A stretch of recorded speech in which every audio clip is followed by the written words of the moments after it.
Land जिहाद चाहे जिस स्तर पर भी होगा, चाहे वो वन विभाग पर होगा, पीडब्ल्यूडी पर होगा, राजस्व विभाग की जमीन पर होगा, सिंचाई विभाग की जमीन पर होगा, जहां पर भी अतिक्रमण होगा उस अतिक्रमण को हमने कहा है कि स्वतः ही हटा लें। ये जिहाद, लैंड जिहाद किसी तरह से भी उत्तराखंड के अंदर नहीं चलेगा।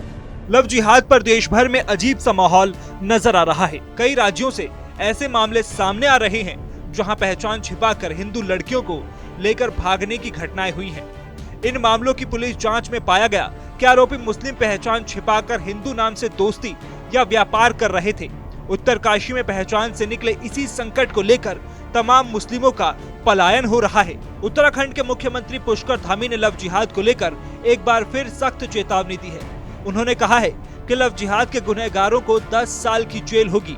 उन्होंने पुरजोर तरीके से ये बात तब दोहराई जब राज्य में इस तरह के मामले कई जगहों से सामने आ रहे हैं।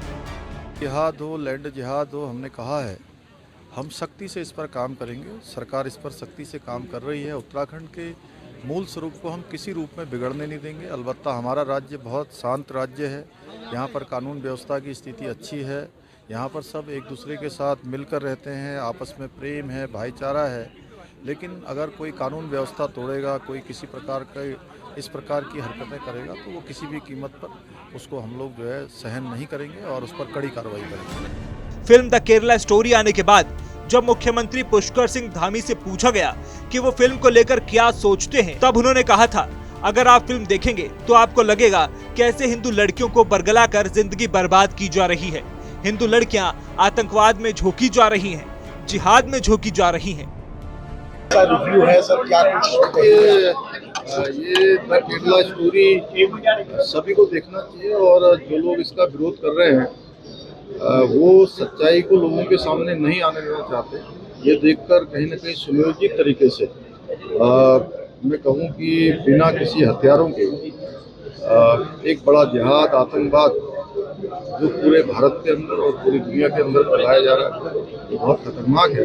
इसलिए इसके आने वाले जो परिणाम हैं, हमारे जो ऐसे आने वाले नौनिहाल नई पीढ़ी है उन सबको जागरूक होकर सभी को बताना चाहिए, जागरूक होकर इससे सभी को बचाने का भी काम करना चाहिए और सभी को एक फिल्म देखनी चाहिए जिससे कि जो हो रहा है वो सबके संज्ञान में आए, सबके ध्यान में आए और लोग इससे बचें और कहीं न कहीं इस आतंकवाद से मुक्त। इसके साथ ही मुख्यमंत्री पुष्कर सिंह धामी ने अवैध मज़ारों के मुद्दे पर नजरिया साफ रखा हुआ है।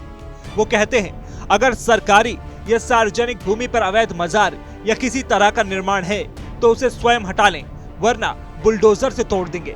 सरकार का नजरिया साफ है कि वो इस मुद्दे पर किसी भी तरह के सियासी विवाद में नहीं पड़ेगी। इसी तेवर को देखते हुए कुछ अवैध मज़ारों को लोगों ने खुद ही तोड़ दिया।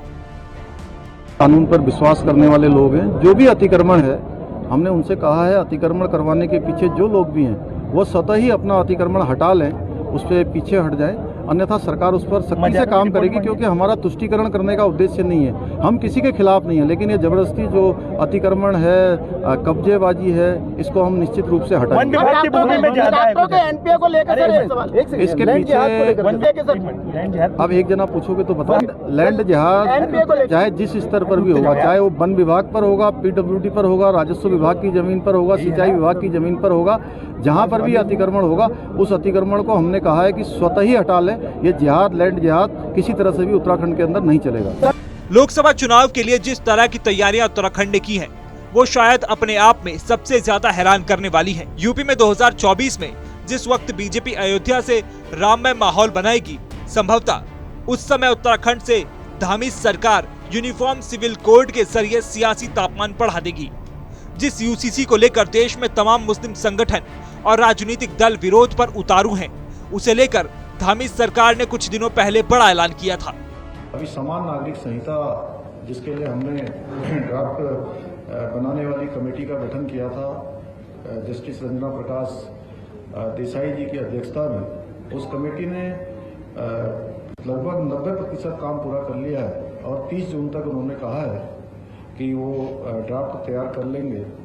तो उत्तराखंड हमारा ऐसा राज्य हो जाएगा जहां पर समान नागरिक संहिता लागू करने की दिशा में हम आगे बढ़ेंगे और हम लागू करेंगे। और दूसरे जो हमारे देश के राज्य हैं उन राज्यों से भी हमारी अपेक्षा है कि सभी राज्य समान नागरिक संहिता को लागू करने की दिशा में आगे बढ़े।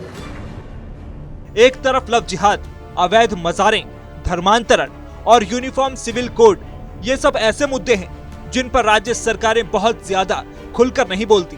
हालांकि बीजेपी शासित राज्यों में इन विषयों पर राजनेताओं और सरकारों के बयान आते रहते हैं, लेकिन गैर बीजेपी राज्यों में इन्हीं मुद्दों को मजहबी ध्रुवीकरण के तहत इस्तेमाल किया जाता है। खास तौर पर लव जिहाद और यूनिफॉर्म सिविल कोड के मुद्दे पर सरकारें या तो कानून का हवाला देती हैं या चीजों को सावधानी पूर्वक हैंडल करने की कोशिश करती हैं।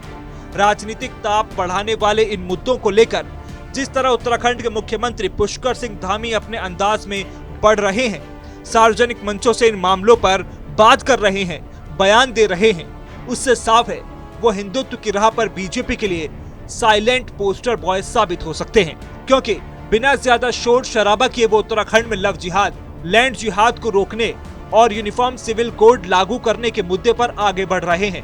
यानी 2024 के चुनाव में हिंदुत्व का ताप बढ़ाने के लिए मुख्यमंत्री धामी बीजेपी के लिए उपयोगी साबित हो सकते हैं।